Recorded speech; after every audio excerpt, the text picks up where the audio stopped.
Coucou! Bonjour et bienvenue sur la chaîne Data qui est une chaîne dédiée à la présentation de services data. Dans ce nouvel épisode, aujourd'hui en compagnie de Émilie et de Mathieu, on va découvrir différentes façons d'intégrer de la donnée dans Microsoft Fabric.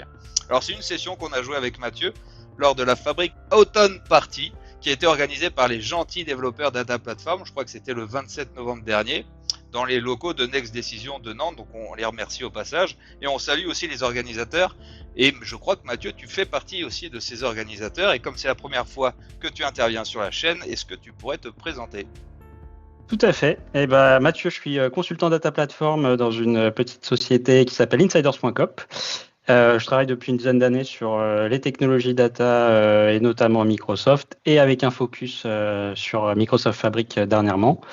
Auteur d'un des livres sur Fabric, d'un des livres francophones sur Fabric, et puis effectivement organisateur chez les GDDP, les gentils développeurs Data Platform. Et puis je suis ravi d'être invité sur Data Chouette pour parler un peu de choses concrètes sur Fabric et notamment ce sujet important qui est l'ingestion des données. En effet, un sujet important, et avant de commencer, je te propose, Émilie, de nous parler des différents moyens de stockage avant de parler des différents moyens d'ingestion. Tout à fait, Romain. Alors effectivement, côté Fabric, on va avoir plein de capacités de stocker de la donnée en fonction du type de données et d'autres critères. Donc notamment, vous les voyez ici, on va avoir tout ce qui est database, donc qui sont des bases de données relationnelles pour pouvoir servir des applications, par exemple. On va retrouver Cosmos DB, qui est une base de données NoSQL, qui fournit un stockage de données sans schéma, ce qui va être parfait pour les données dont la structure évolue régulièrement. On aura les data warehouse, qui sont des entrepôts de données pour pouvoir créer des schémas en étoiles sur lesquels on écrit en TSQL et qui vont servir des scénarios de BI.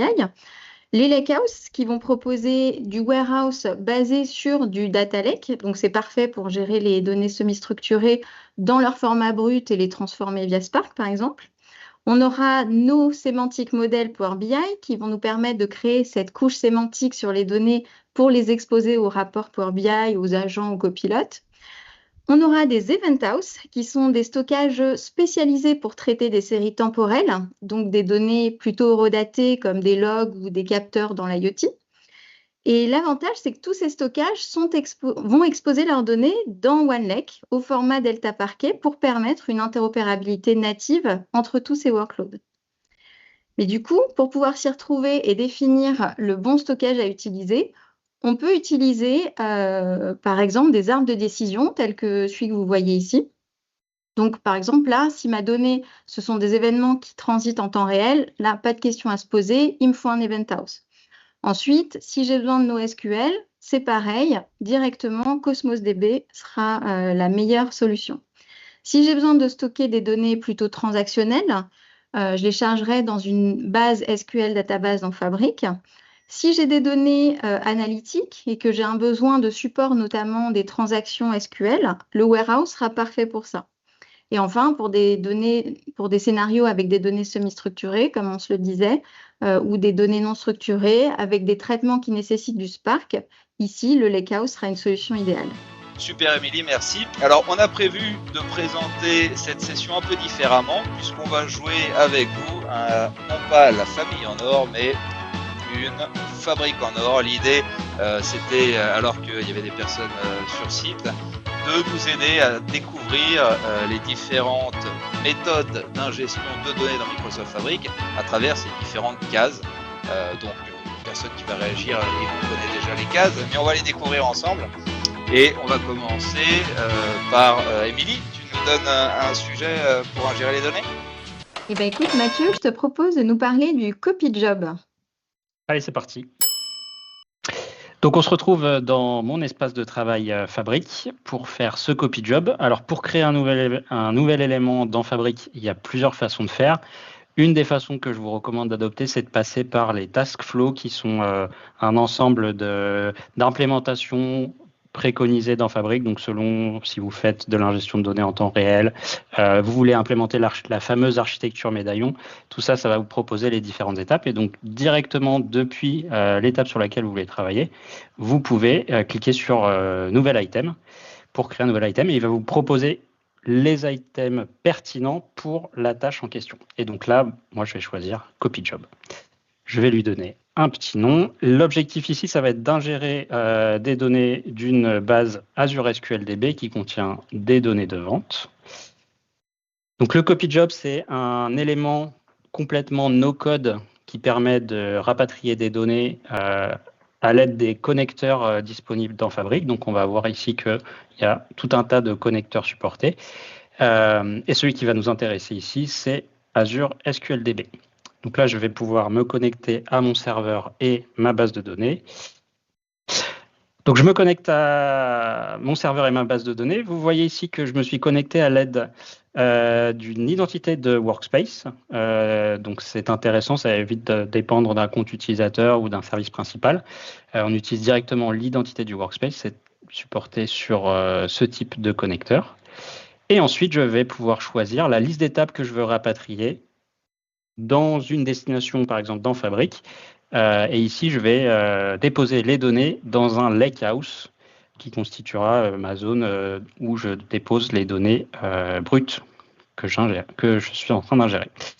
Donc là, on va choisir quelques tables, par exemple la table des clients, et puis on va prendre la table des commandes avec les lignes de commande. Donc très facilement, je peux sélectionner les tables, avoir une petite prévisualisation des données, ce qui permet de voir les colonnes et puis les valeurs. Et ensuite, une fois que j'ai choisi cette source de données, je vais choisir la destination. Et donc là, je vais choisir mon lakehouse, en l'occurrence une zone bronze. Et j'ai la possibilité de choisir, est-ce que je veux faire de la copie en full ou en incrémental.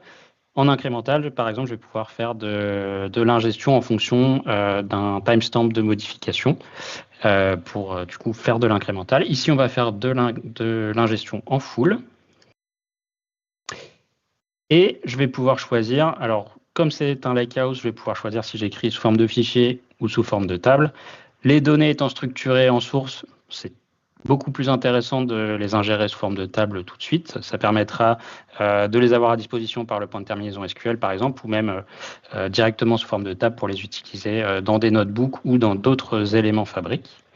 Je peux choisir, encore une fois, c'est complètement no-code, la façon dont je viens écrire les données. Est-ce que je viens les ajouter à chaque ingestion aux données qui sont déjà présentes, ou est-ce que je viens remplacer les tables, ou est-ce que je viens éventuellement sur certaines sources faire de l'insertion mise à jour des données en fonction d'une clé. Donc là, je vais choisir le remplacement. Et dans le mapping des tables, je peux choisir éventuellement de renommer la table par rapport entre la source et la destination et changer le mapping des colonnes. Je fais suivant. J'ai un récapitulatif de ce que je viens de configurer et je vais pouvoir l'exécuter. Et dans quelques instants, je vais pouvoir avoir un récapitulatif des différentes ingestions qui ont eu lieu pour les différentes tables, avec le récapitulatif du nombre de lignes qui ont été lues en source, qui ont été écrites dans la destination, combien de temps ça a pris, etc. Oui, c'est plutôt intéressant comme méthode pour des utilisateurs en mode self-service qui veulent insérer très rapidement, on l'a vu, c'est plutôt facile, des données dans un lakehouse, un warehouse. Exactement, ouais. C'est complètement no code, aucun code à écrire, on suit l'assistant de bout en bout. Donc pour les sources qui supportent ce copy job, c'est vraiment très intéressant. Ensuite, on a la possibilité de le planifier ou de l'exécuter avec un pipeline, donc vraiment de l'intégrer complètement dans l'écosystème Fabric. Et on voit que les données sont en train d'être rapatriées. Voilà pour le copy job. Super. Et dans la lignée des solutions sans aucun code, moi j'en connais une, c'est le OneLake Explorer.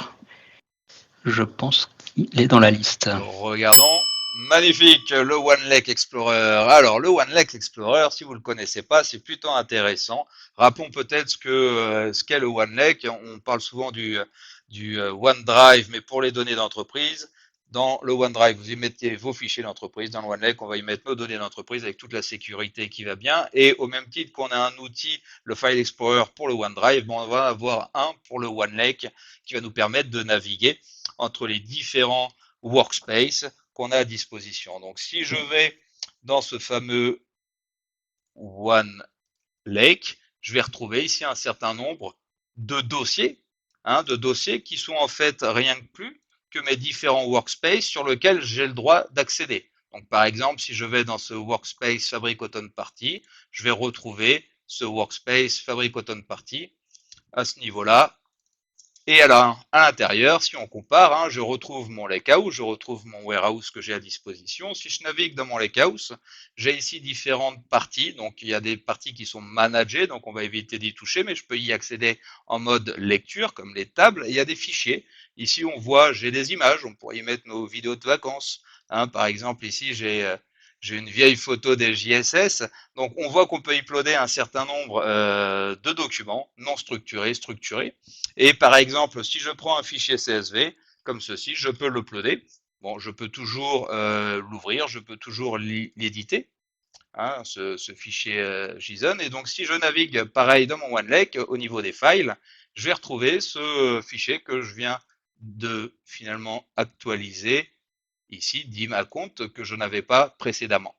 Alors, ce qui est intéressant, c'est qu'on va pouvoir aussi les prévisualiser, ici sous forme de table, et ici, pourquoi pas, pour naviguer. Mais si j'ai des fichiers qui sont plutôt volumineux, ici, on parle d'un fichier de CSV de 3 Go, si je l'ouvrirais sur mon PC, ça prendrait un peu de temps, alors qu'ici, là, c'est plutôt intéressant d'avoir une visibilité assez rapide, et alors que les images, je les retrouve de la même façon aussi. Bon, c'est pas fait pour sauvegarder vos images de vacances, vous pensez bien, mais c'était pour vous montrer qu'on peut y stocker un peu tout type de fichiers. Et alors, si je veux charger rapidement ces données-là, load new table, et vous voyez qu'ici, j'ai aussi un assistant qui va me permettre de charger, ici manuellement, mais on peut avoir des triggers qui chargent automatiquement par rapport à ce que je mets dans un dossier, dans une table, en mode incrémentiel, en mode ici juste de création, donc create and replace. Mais ça peut être aussi intéressant. Donc après, on va retrouver cette fameuse table d'ImaCompte qui est ici maintenant chargée. Et alors du coup, je vais pouvoir la retrouver non plus dans la partie lakehouse, mais si je navigue maintenant dans la partie file du lakehouse, mais si maintenant je navigue dans la partie table, et ici je retrouve d'ImaCompte. Et donc après, je navigue et on sait que les fichiers sont sauvegardés au format Delta Parquet, ici compressé en Snappy, ce qui nous permet après d'avoir encore accès, même si je peux les ouvrir ici en local. Et du coup, si on reste toujours dans le monde du low-code, est-ce que Mathieu, tu pourrais nous parler des pipelines? Et avec plaisir. Et ben pour les pipelines, on se retrouve du coup dans mon espace de travail. J'en ai déjà préparé un ici pour vous montrer à quoi ça ressemble. Donc on va pouvoir faire un peu la même chose qu'avec les copy jobs, mais en ayant la main sur plus de paramètres. Donc là, je vais de nouveau vouloir récupérer l'étape de ma base Azure SQL Database. Mais du coup, là, je vais pouvoir moduler un peu plusieurs activités. Donc on reste dans une approche low-code parce qu'on a toute une liste d'activités disponibles ici. Donc on peut faire de l'orchestration de tâches, notamment des activités de copie pour copier des données d'une source vers une destination, un peu comme le copy job. Mais on peut faire beaucoup d'autres choses, venir déclencher l'exécution de procédures stockées dans un warehouse, déclencher l'actualisation d'un modèle sémantique Power BI, déclencher l'exécution d'un notebook, d'un dataflow. Donc on peut venir vraiment orchestrer un peu de bout en bout toute une chaîne d'opérations, de l'ingestion à la transformation jusqu'à la publication des données. Là, je vais montrer un exemple vraiment centré sur l'ingestion. Mais ça s'apparente à ce qu'on avait dans Azure Data Factory. Exactement, c'est vraiment une intégration de ce qu'il y avait dans Azure Data Factory, les pipelines Data Factory, dans Fabric Data Factory. Donc on n'est pas très loin, tout à fait. Et donc là, ce que je vais faire, c'est d'abord récupérer la liste des tables que je souhaite importer dans le lakehouse. Donc pour ça, je vais utiliser une activité de lookup qui vient interroger ma source de données pour récupérer cette liste. Et ensuite, je vais boucler sur cette liste pour venir copier chacune des tables avec une activité qu'on appelle l'activité for each, qui permet de venir déclencher plusieurs opérations en parallèle, donc là, plusieurs activités de copie. Un des gros avantages, c'est qu'on peut faire ça en parallèle et pas forcément en séquentiel.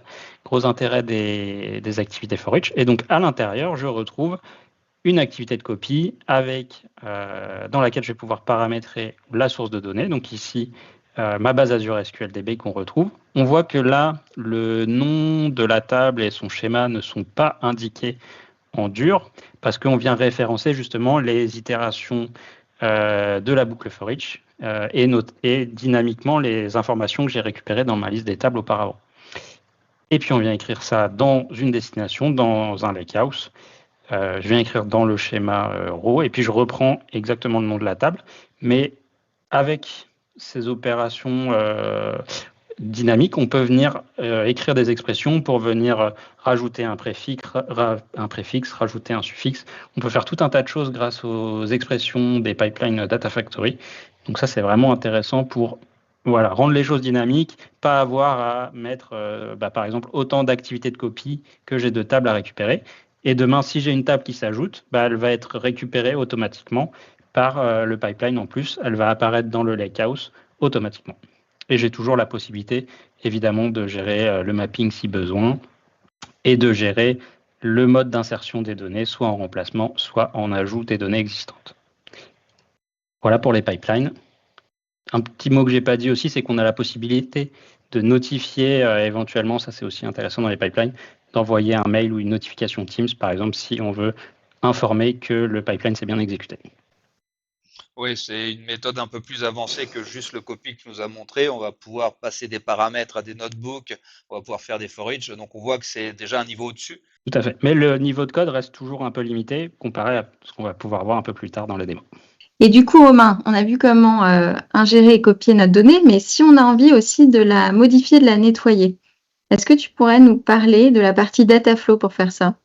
Oui, restons plutôt dans la partie no code, et on va donc parler des Dataflow qui existent en effet. Et on va voir qu'il existe deux versions des Dataflow. On a depuis quelque temps les Dataflow Gen 1, c'est un ETL interactif qui produit du Power Query, comme on sait le produire avec Power BI Desktop, et aussi les gateways qui parlent aussi en Power Query, son fameux langage M. Donc on va pouvoir, dans une interface plutôt low-code, no-code, depuis l'interface, créer des ETL pour aller chercher la donnée un peu partout, la transformer, l'enrichir, et maintenant aussi l'enrichir à l'aide de copilotes. Donc on a un UX plutôt user-friendly, hein. Et donc on va regarder ça, on va regarder dans un premier temps le Dataflow Gen 1. Alors je suis toujours sur mon portail Fabric, je suis ici dans un workspace et on voit ici que j'ai créé un Dataflow Gen 1. D'ailleurs, si on en crée un nouveau, si on cherche Dataflow, on retrouve nos deux Dataflow, le Gen 1, le Gen 2. Si j'essaye de créer un Gen 1, on va me dire, est-ce que tu es vraiment sûr de vouloir créer un Gen 1? Le Data Gen 2 existe, on parlera du Gen 2 après. Non, on va lui dire, oui, j'ai envie de te créer un Dataflow Gen 2, et ce qu'on va faire, c'est qu'on va aller chercher des données d'une base de données, ici que j'ai dans Azure. Donc, je vais lui dire de définir une nouvelle table, et on reconnaît là une interface qui est quand même assez familière.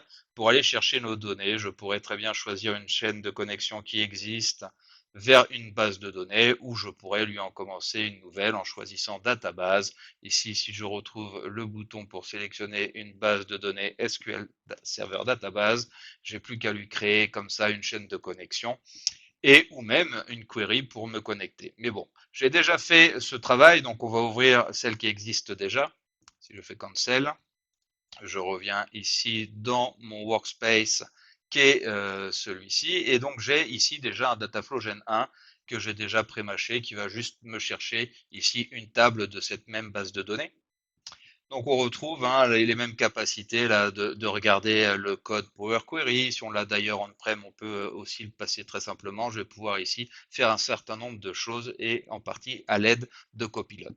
Maintenant, si on a développé nos Dataflow Gen 1, on va voir qu'on va pouvoir les migrer très facilement vers les Dataflow Gen 2. Mais parlons maintenant des Dataflow Gen 2.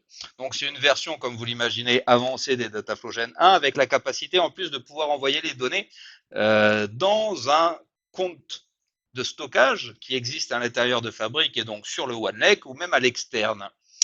Donc ça, c'est vraiment une force du Gen 2, en plus de rajouter, comme vous l'imaginez bien, des performances. Et on a eu récemment des annonces en termes d'optimisation. On avait même une Dataflow Gen 1 qui faisait un certain nombre de tâches. En temps de temps, on voit que maintenant, on optimise aussi bien la consommation pour l'exécution de ces tâches, mais aussi donc le coût en termes de CU pour faire tourner ces tâches. Donc on a dit comment maintenant migrer une Dataflow Gen 1 en Gen 2, ce qui peut faire sens aujourd'hui pour des clients, pour économiser en termes de CU leurs activités sur leurs différentes capacités. Si j'arrive à naviguer, je retourne ici mon Gen 1, et ben c'est très simple, vous voyez, j'ai un Save as Dataflow Gen 2. Et donc ici, je sauvegarde une copie de mon Dataflow Gen 2. Vous voyez qu'au passage, maintenant, il supporte aussi le Git, ce qui va me permettre de collaborer, de sauvegarder mes différentes versions de mon code. Et donc, je retrouve une interface similaire. À ceci près que vous voyez, on me propose directement d'interagir avec mes données et copilote. Et je vais pouvoir donc transformer ma donnée. Et vous voyez qu'en plus, je vais pouvoir définir une destination. Et comme je vous le disais, une destination à l'intérieur de Fabric ou même externe, ici, pourquoi pas du SharePoint ou encore du Custo à l'externe. Alors, on pourrait passer pas mal de temps à évoquer, à parler sur les Dataflow Gen 2, mais voilà une brève introduction des deux versions. En plus de spécifier que maintenant, on va pouvoir ou bientôt avoir de nouvelles fonctionnalités. On parle de New Destination comme Snowflake. Alors maintenant qu'on a vu des outils un peu low-code, no-code, Mathieu, je te propose de parler d'un outil Code First. Et donc là, on imagine très bien ce qu'on a, à savoir les notebooks. C'est ça? Tout à fait. Allons faire du code. Donc on se retrouve dans mon espace de travail et donc on peut faire effectivement des notebooks, donc soit pareil comme tout à l'heure depuis le task flow, on peut créer un nouvel élément ou depuis ce bouton-là. En l'occurrence, moi j'en ai déjà créé un puisqu'il fallait écrire tout le code. Alors pourquoi on utiliserait des notebooks plus que des copy jobs ou des pipelines? Dans certains cas, on ne va pas forcément avoir le choix. Par exemple, on a vu que les pipelines, les copy jobs et les data flow supportaient un certain nombre de connecteurs, mais dans certains cas, ce connecteur pour notre source, il n'existe pas. Donc le fait d'utiliser une approche avec du code, ça va nous permettre, par exemple avec les notebooks Python ou PySpark, d'utiliser des packages qui sont disponibles sur le marché et de pouvoir interroger des sources de données qui ne sont pas nativement compatibles avec Fabric. Et donc là, j'ai un exemple où j'ai envie de récupérer des données de météo, donc des prévisions et un historique de température, par exemple. Donc pour ça, je vais utiliser les API de Météo France qui sont disponibles à partir de ce service Open Météo. On peut l'essayer gratuitement d'ailleurs. Et donc, Open Météo, ils ont un package Python qui permet de requêter leurs API directement. Donc ça, c'est très pratique. Open Météo, ce n'est pas un connecteur qui est disponible dans les pipelines. Donc, les notebooks font tout à fait sens ici. Et donc, j'ai tout un ensemble de code ici qui va me permettre de venir requêter l'API de Open Météo, récupérer les informations, donc ici, les températures, le point de rosée, tout un tas de choses qui pourraient m'intéresser pour mes analyses après. Récupérer ça sous forme d'un data frame, alors Pandas ou Spark. Ici, j'ai fait le choix d'utiliser un data frame Pandas qu'on va voir ici, où on voit que j'ai récupéré mes données pour différentes dates. Et à la fin, je vais venir écrire ces données dans le lakehouse que j'ai préalablement attaché à ce notebook. Donc j'ai la possibilité de venir écrire la table, donc écrire le data frame dans une table de mon lakehouse directement avec ce morceau de code. On peut le faire aussi en Spark, ça fonctionne très facilement. Et je trouve ça assez intéressant parce que si on vient d'un monde peut-être Databricks où on a l'habitude déjà de travailler avec des notebooks, je pense que tu peux utiliser le même notebook avec le même code Python. Ici, tu n'es pas vendor locké, hein. Ce n'est pas quelque chose de propriétaire de Microsoft d'utiliser ces notebooks. Tout à fait. Derrière, c'est du Python ou du PySpark. Les éventuelles petites choses à changer, ça va être les destinations, mais à part ça, ça reste du Python, donc on peut appeler n'importe quel package qui serait compatible et faire tourner du code qui existerait déjà d'une autre plateforme ou qu'on aurait préparé en local. D'ailleurs, on peut interagir avec VS Code si on veut travailler dans une interface plus, une interface de développement en local et interagir avec les ressources de calcul de Fabric. C'est aussi possible, notamment dans VS Code. Et d'ailleurs, Mathieu, est-ce que tu sais qu'au sein des notebooks, on va avoir une super fonctionnalité qui s'appelle les Data Wranglers. En fait, les Data Wranglers, ça va permettre de faire des transformations sur des data frames Panda ou Spark, directement en Python, mais cette fois-ci en no-code. Et même, on va pouvoir aller jusqu'à définir ces transformations en langage naturel. Donc, comme on va le voir, on va avoir une interface très simple un peu comme ce qu'on a dans les data flows que Romain nous a montré, mais cette fois-ci pour définir nos transformations qui vont être converties en Python en sous-jacent. Donc, je vais te montrer ça en démo. Donc là, comme tu le vois, je suis dans mon notebook. Donc, je vais ingérer des données et on va voir que ces données, elles ne sont pas très qualitatives. Par exemple, ici, je n'ai pas les en-têtes de colonnes comme il faut et j'ai des données qui sont nulles, qui sont vides. Donc, du coup, je vais aller nettoyer ces données. Pour ça, je vais aller dans mes AI Tools et je vais ouvrir justement l'environnement de Data Wrangler. Je ne vais pas venir charger l'ensemble des données de mon data frame. Je vais venir faire un subset de données. Par exemple, ici, je vais prendre uniquement 1000 lignes. Et donc, ensuite, je suis dans l'interface de Data Wrangler. Je vais avoir déjà des statistiques. Donc, ça va être intéressant pour visualiser un peu l'état de mes différentes colonnes. Donc, je vois ici l'ensemble de mes données. Et donc, je vais me faire un peu de place. Je vais libérer du coup le panneau de droite ici pour pouvoir avoir une bonne vision sur la prévisualisation de mes données. Et donc, on voit à gauche que j'ai pas mal de capacités de transformation en no-code. Et je vais commencer par faire justement du copilote en décrivant ce que je veux transformer sur mes données. Donc, par exemple, ici, en langage naturel, je vais lui dire, ajoute-moi la première ligne en tant qu'en-tête de colonne. Donc là, je fais mon expression de besoin de transformation de mes données. Et donc, il va me générer le code Python qui est nécessaire à faire ça. Et donc ensuite, j'ai une prévisualisation. Et si cette prévisualisation me convient, j'ai plus qu'à faire un apply pour qu'il me rajoute cette étape dans mes étapes de transformation de données. Ensuite, j'ai d'autres types de transformation de données. Là, pour le coup, en pur no-code. Donc, par exemple, ici, je vais aller faire du remplacement de données, ou notamment du filtre. Donc, je vais aller chercher dans ma colonne Customer, je vais supprimer toutes les données dont le Customer est égal à unknown.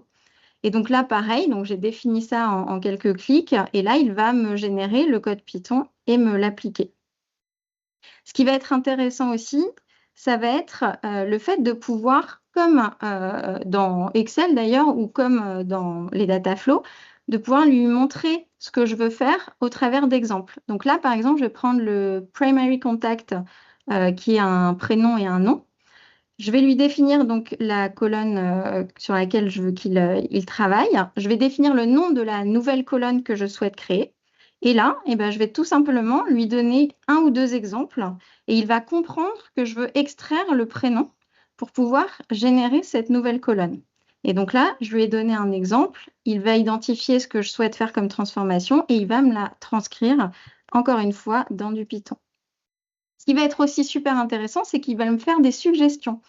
Donc, pareil, on a un LLM derrière qui va identifier parmi mes colonnes, par exemple, ici, j'ai une colonne Customer Key qui n'est pas forcément dans le bon format de données, donc il va me préconiser une transformation du type de cette colonne. Et donc, je vais pouvoir l'appliquer. Et de cette façon, je vais pouvoir faire évoluer mon data frame au travers de ces différentes capacités en no-code. Et une fois que j'ai fait mes transformations, je vais tout simplement ajouter ce code qu'il m'a généré en Python au travers d'un bloc, donc d'une fonction qu'il va me créer avec l'ensemble de ces étapes au sein de mon notebook. Et donc là, je vais retrouver une nouvelle cellule dans mon notebook, qui est similaire à celui que tu nous as montré. Et là, donc, j'exécute ma cellule et donc, il va, au travers du Python, me réaliser l'ensemble de ces transformations et me présenter mon data frame tel qu'il a été transformé à la fin.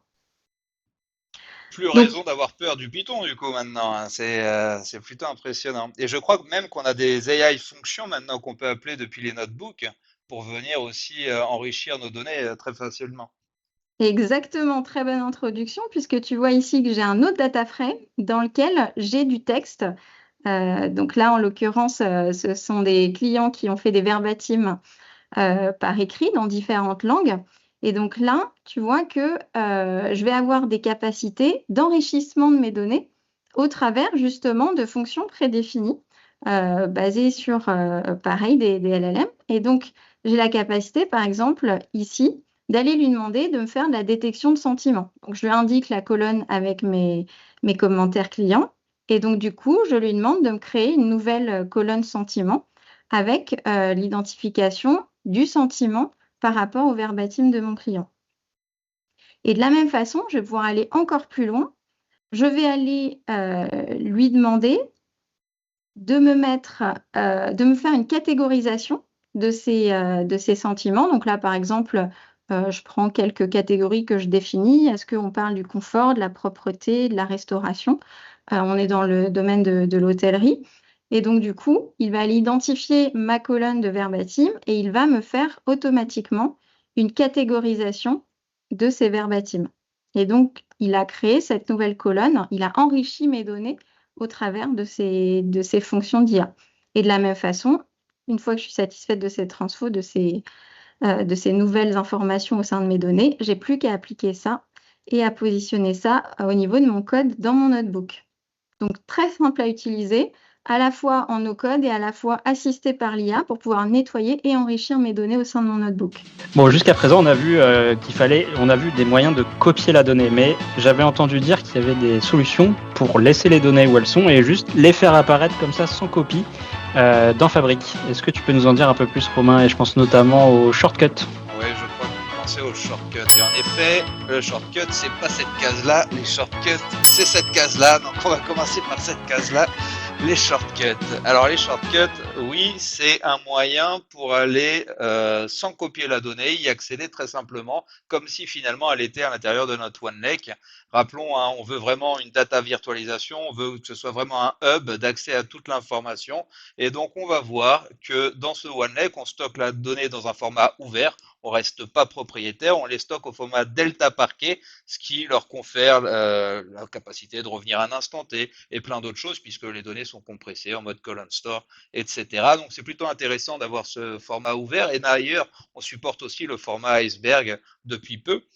Et alors on va pouvoir créer ces shortcuts qui va nous permettre de connecter à différentes sources de données, qu'elles soient on-prem ou dans le cloud, et qu'elles soient chez Microsoft ou chez d'autres cloud providers ou d'autres sociétés, donc ce qui est plutôt intéressant.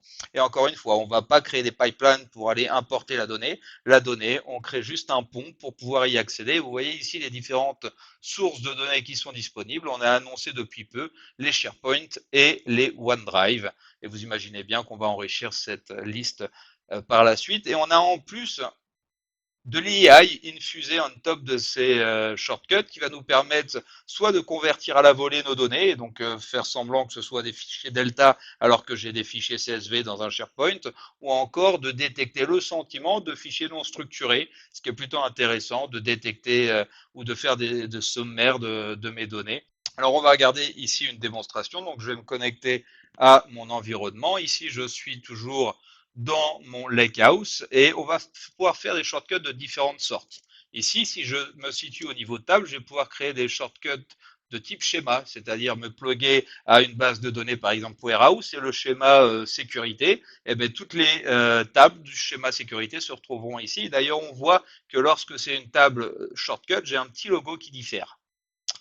Je peux aussi créer des shortcuts de type file. Et ici, si je clique sur New, je vais pouvoir sélectionner les différentes possibilités. On a évoqué le fait d'aller chercher dans un SharePoint.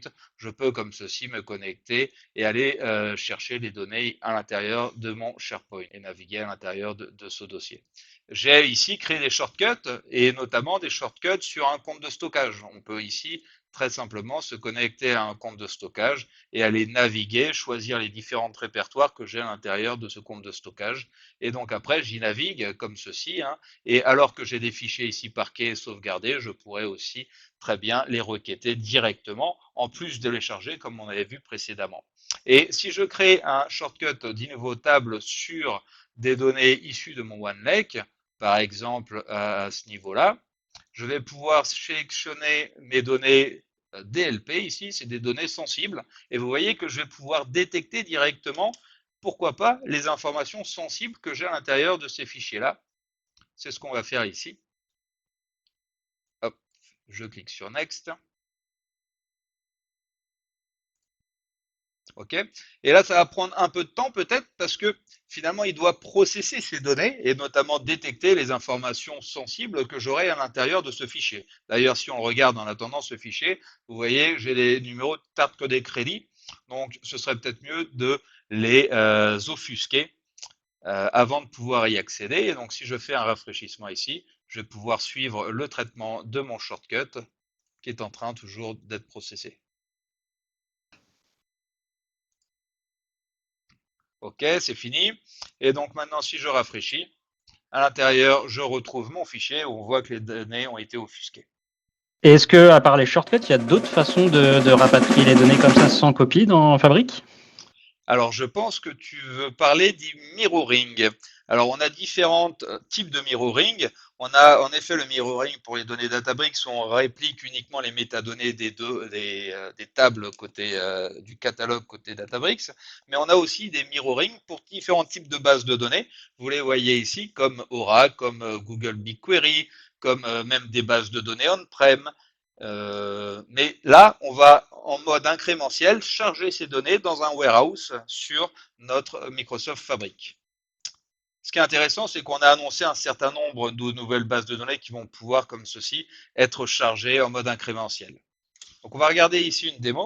Alors, si je me connecte à mon autre workspace, j'ai ici la possibilité de faire, si je clique sur New, Mirror, vous les voyez là les différentes possibilités en termes de mirroring. Alors je pourrais me connecter à une SQL database pour aller chercher, tiens, je vais reprendre le nom de celle-ci, le endpoint, je vais choisir celle-ci, ma base de données RCADB, si je ne me trompe pas, connect.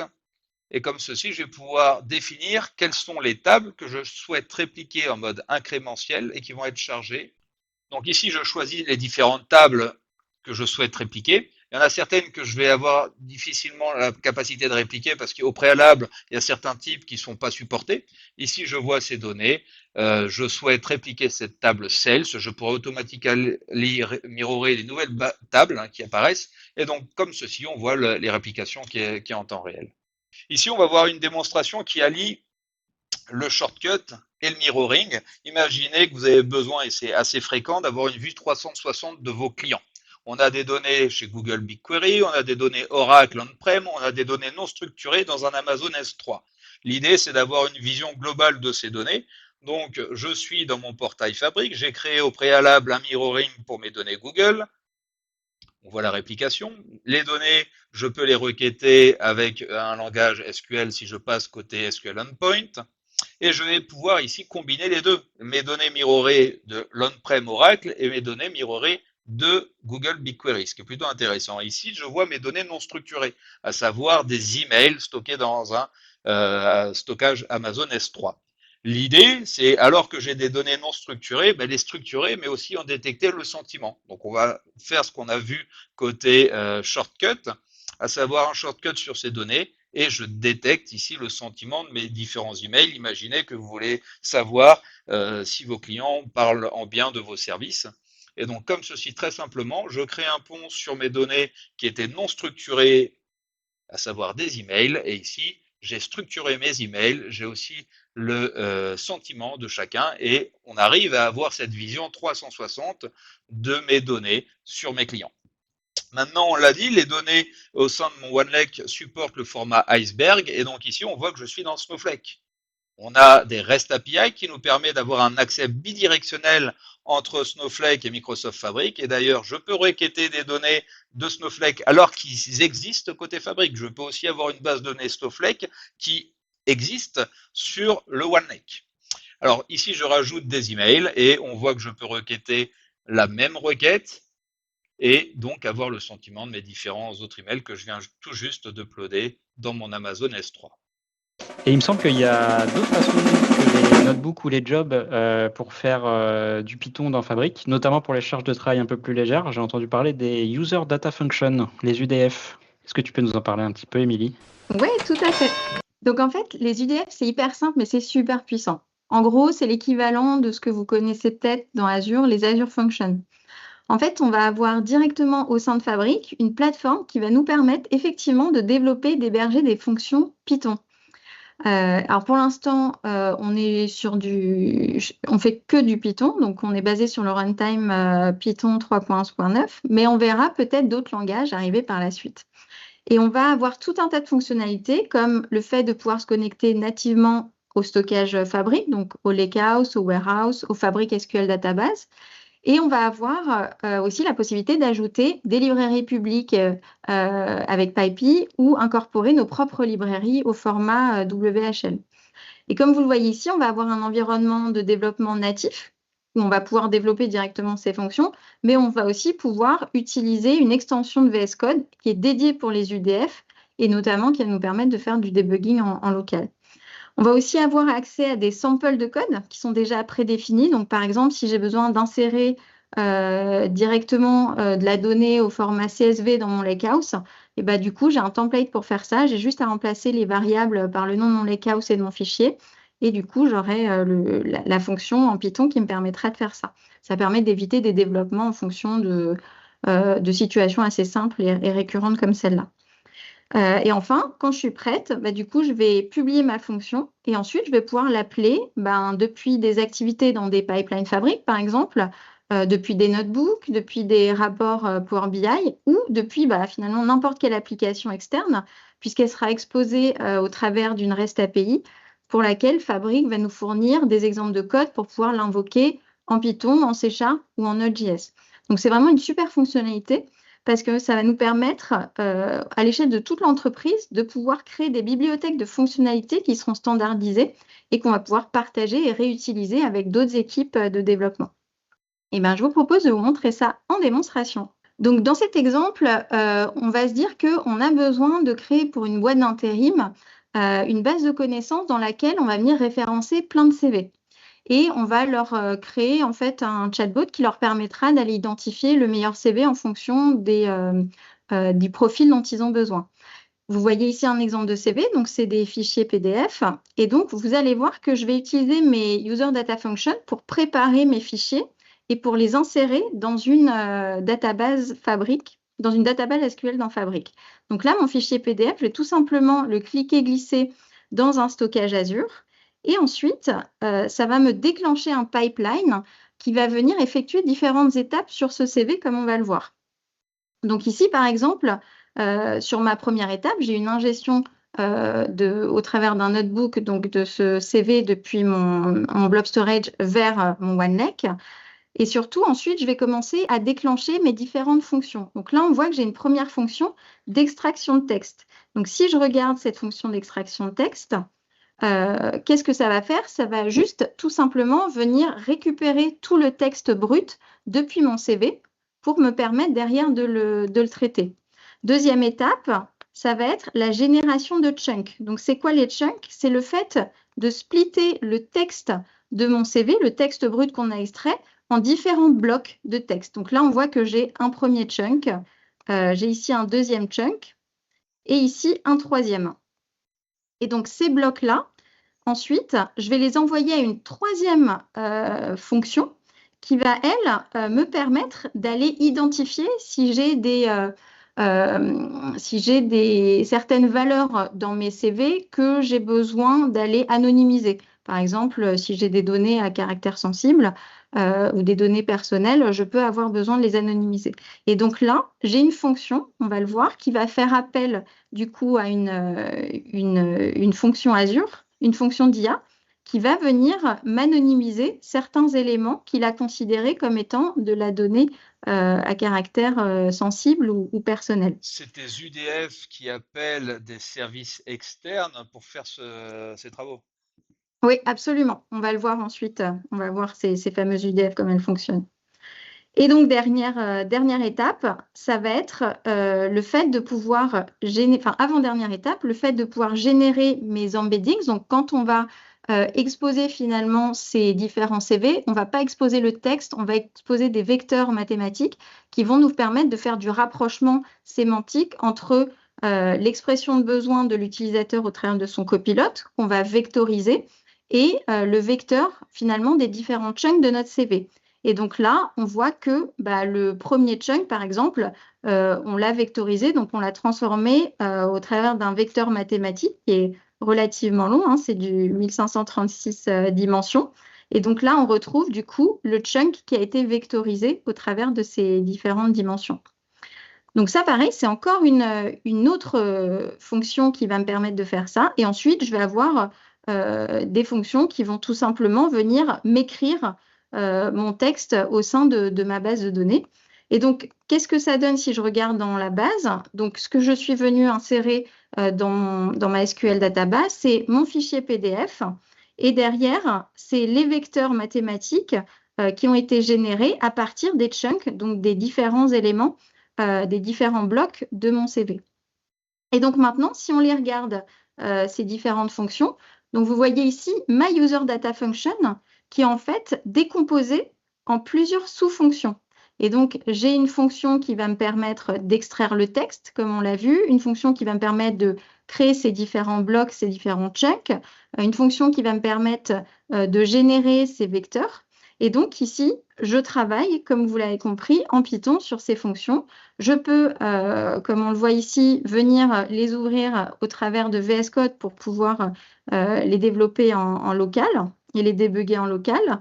Et j'ai la possibilité derrière de venir aussi les tester. Donc là, on le voit, j'ai une petite icône pour directement ici dans mon interface, si je ne souhaite pas passer par VS Code, venir renseigner les différentes variables que j'ai en input de ma fonction et venir tester cette fonction. Et donc, je définis tout mon code ici et ensuite, je vais avoir au niveau de mon pipeline, si je reviens ici dans le pipeline lui-même, hop, je vois que dans les settings, donc je vais appeler my user data function et au sein de my user data function, j'ai du coup mes différentes fonctions qui ont été définies.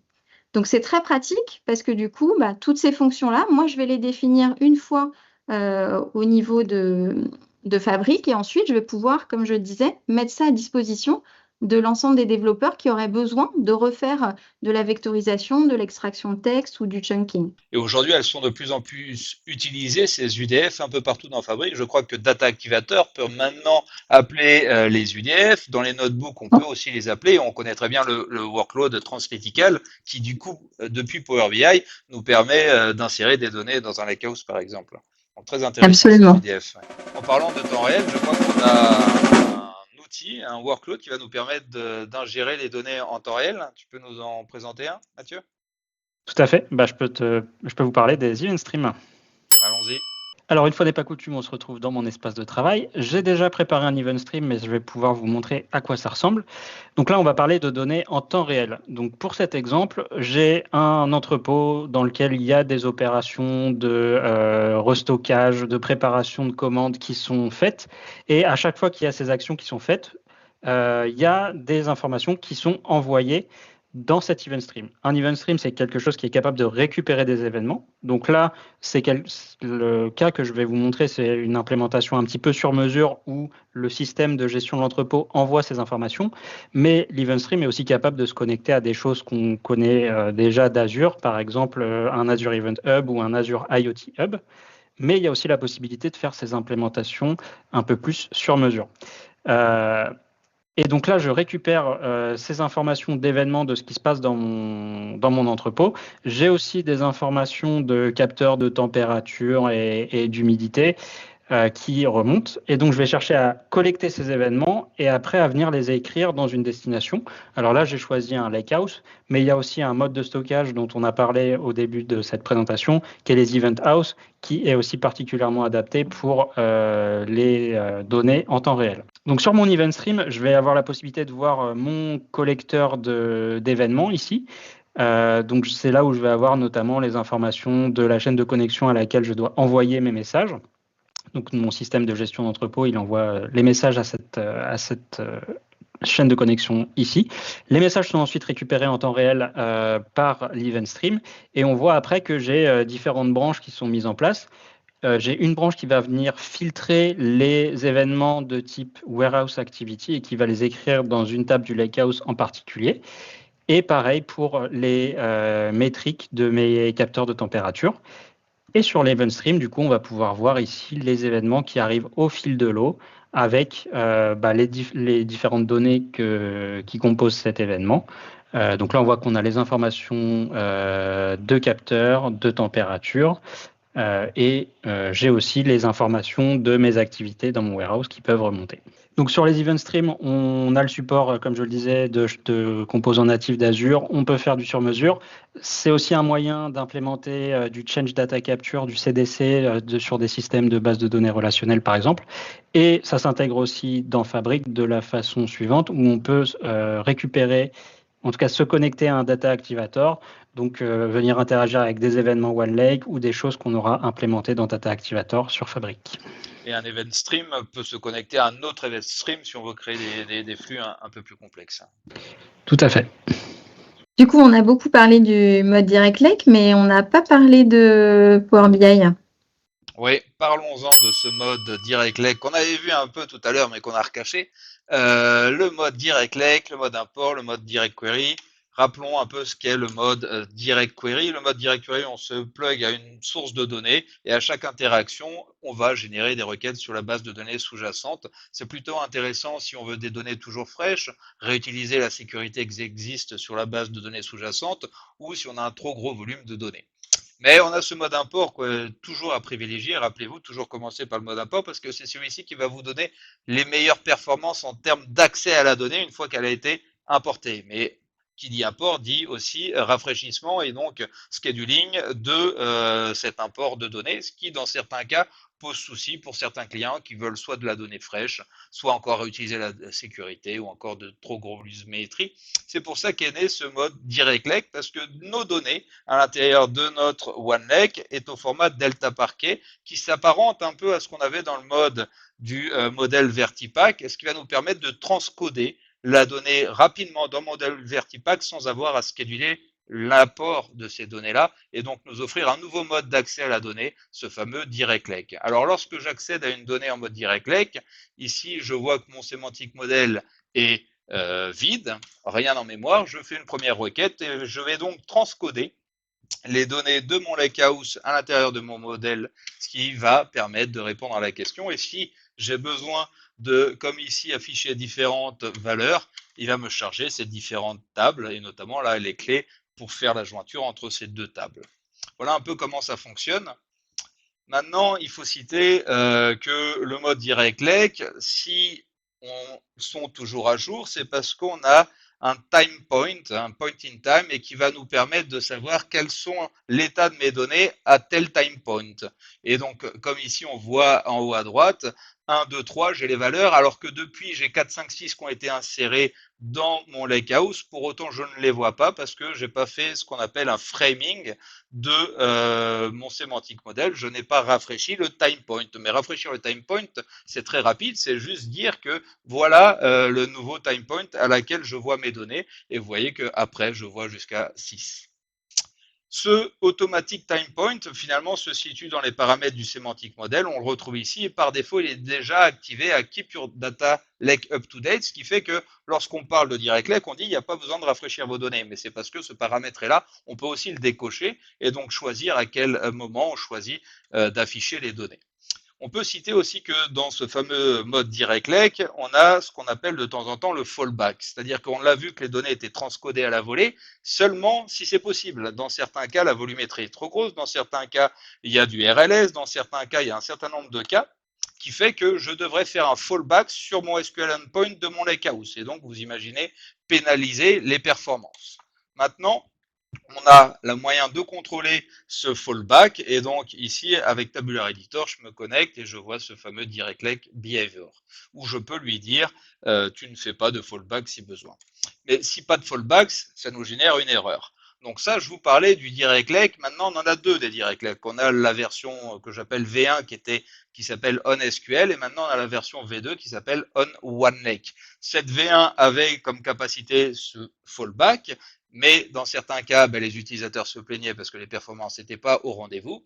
Maintenant, dans ce fameux Direct Lake on OneLake, on a d'une part la capacité d'accéder à différentes warehouse, lakehouse issus de différentes workspaces sans avoir à créer des shortcuts, ce qui est plutôt intéressant. Mais on a aussi interdiction de faire du fallback, ce qui fait qu'avant, là où vous avez du fallback et des ralentissements, maintenant vous avez une erreur. À voir lequel vous préférez. Maintenant, dans tous les cas, c'est celui qu'on pousse dans tous nos outils, et notamment aussi depuis le service lorsqu'on en crée un. Alors oui, on pourrait en parler pendant des journées de ce fameux Direct Lake. On a fait déjà quelques enregistrements sur le sujet, je vous propose d'aller les regarder pour revenir à nos différentes méthodes d'ingestion. Et il nous en reste encore un, je crois, on peut encore évoquer le warehouse. Mathieu. Tout à fait. Alors, on peut aussi faire de l'ingestion avec du code SQL. Et c'est ce que je propose de vous montrer dans les slides qui suivent. Donc avec l'exemple de code suivant, on peut aussi insérer de la donnée en bulk dans une table. Alors c'est une commande qui s'appelle la commande copy-into que vous connaissiez déjà peut-être si vous utilisiez Synapse Analytics par exemple. Donc on a la possibilité de venir se connecter à des données CSV, JSON, Parquet qui peuvent être notamment stockées dans Azure Storage, mais aussi accessibles publiquement. Et donc là, on a un exemple où on vient chercher des données qui sont sous forme de fichiers CSV stockés dans un blob storage. Donc, comme d'habitude, quand on travaille avec un fichier CSV, il faut venir préciser quel est le délimiteur, etc. Et donc, juste avec cette commande SQL qu'on va pouvoir exécuter dans un warehouse, on va pouvoir rapatrier des données très simplement, donc avec du code SQL. Alors, je crois qu'Émilie, il te restait une dernière démo à nous montrer. Tu vas nous parler de quoi? Je vais vous parler des Materialize Lake Views. Donc, en fait, les Materialize Lake Views, alors on va parler de MLV parce que c'est un peu long à prononcer. C'est une fonctionnalité qui est en preview. Et à quoi ça sert? Eh ben, ça va nous servir à simplifier les transformations des données dans des architectures lakehouse. Dans le sens où ça va nous aider à faire des transformations pour passer les données d'une étape à une autre. Par exemple, si on parle de médaillon architecture, de passer d'une étape bronze à l'étape silver ou de silver à gold. Alors, c'est des choses qu'on pourrait très bien faire avec d'autres méthodes qu'on a vues jusqu'à maintenant, les Dataflow Gen 2 ou les notebooks. Mais ici, l'avantage, c'est qu'on n'a pas à gérer de pipeline d'orchestration. L'orchestration va se faire vraiment directement au niveau des MLV. Et plus concrètement, avec les MLV, on va faire nos transformations de façon déclarative en Spark SQL dans des notebooks. Et ensuite, c'est des transformations qui seront persistées physiquement dans le lakehouse.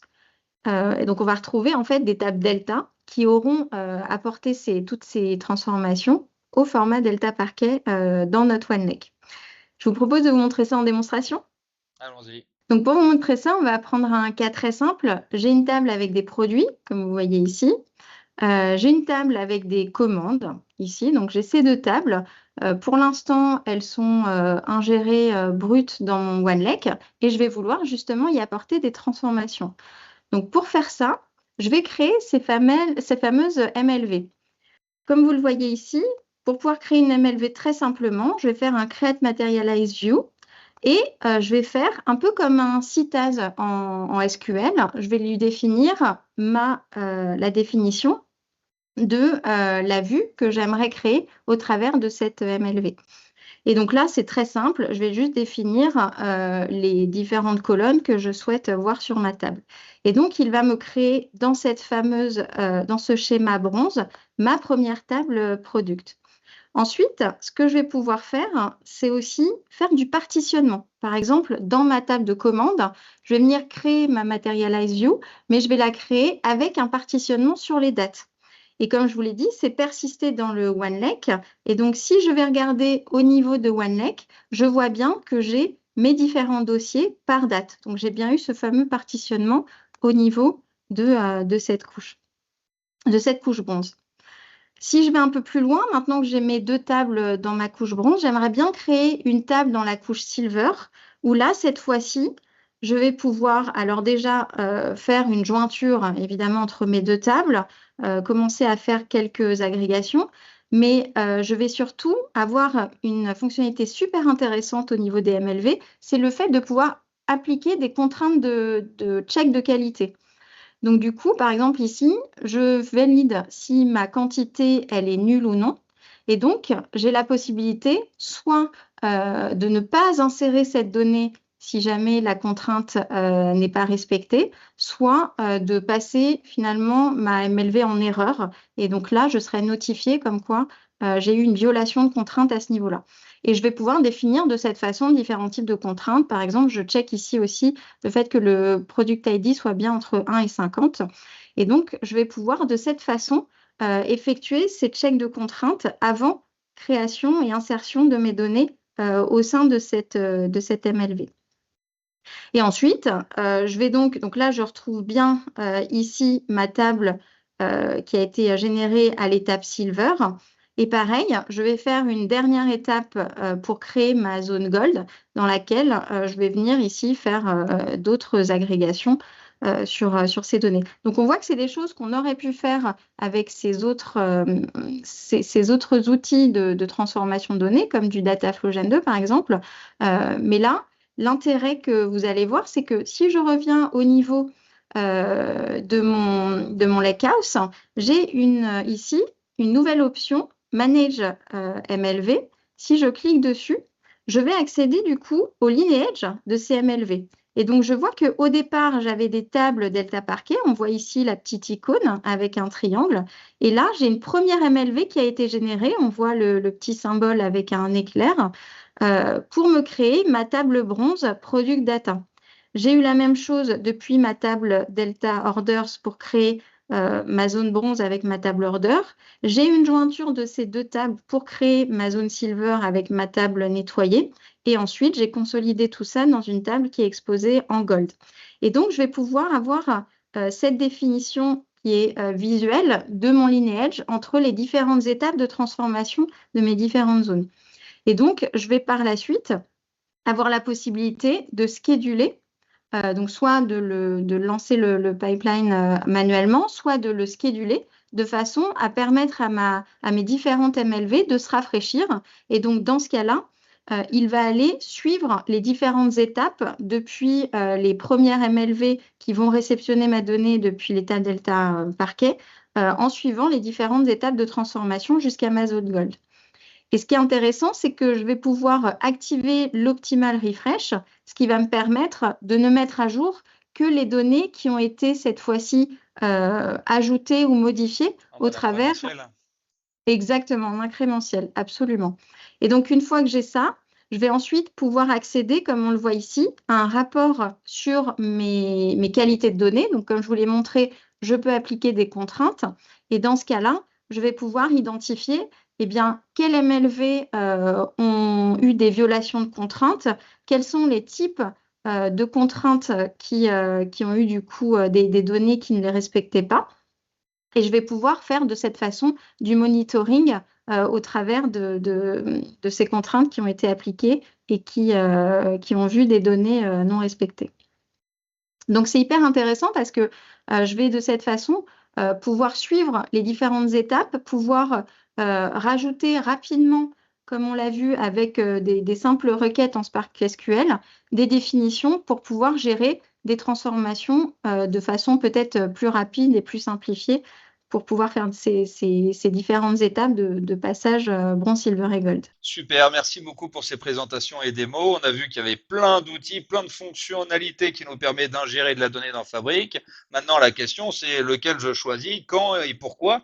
J'ai déjà en tête le fait que, suivant mes skills, moi, je vais plutôt m'orienter vers telle ou telle technologie, mais il y a aussi peut-être la considération du coût, de la maintenance. Émilie, quels seraient pour toi les critères de choix ?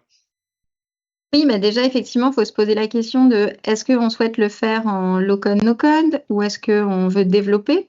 Et dans le cas où on est plutôt dans du warehouse, on va passer sur certaines fonctionnalités qui ne seront peut-être pas les mêmes si on est sur le mode lakehouse. Mathieu, ton avis ? Effectivement, et puis ça va dépendre aussi peut-être de l'architecture qu'on a choisi d'implémenter dans Fabric. Si on est sur une architecture avec que du Lakehouse et qu'effectivement on est plutôt Python ou Spark Savvy, on va peut-être plutôt utiliser des approches avec du code, avec des jobs ou des notebooks ou des UDF dont on a parlé. Là où si on est sur une architecture où on commence à avoir peut-être des warehouses et des choses qui nécessitent du Transact SQL, on passera peut-être sur d'autres types d'éléments. Et puis il y a aussi le fait de vouloir travailler en batch ou en temps réel aussi, qui va être peut-être un critère de choix en fonction qui va être un critère de choix pour les éléments qu'on va utiliser pour ingérer des données. Parce qu'on a vu que selon si on travaillait en batch ou en temps réel, c'était pas forcément les mêmes éléments qu'on allait utiliser. En effet, et il se peut qu'on ait oublié des modes d'ingestion de données dans Fabric, donc n'hésitez pas à nous le dire en commentaire. En tout cas, merci à vous deux. N'hésitez pas à vous abonner à la chaîne pour être alerté des prochains épisodes et on vous dit à l'année prochaine sur la chaîne Data qui est chouette. À bientôt. À bientôt. À bientôt.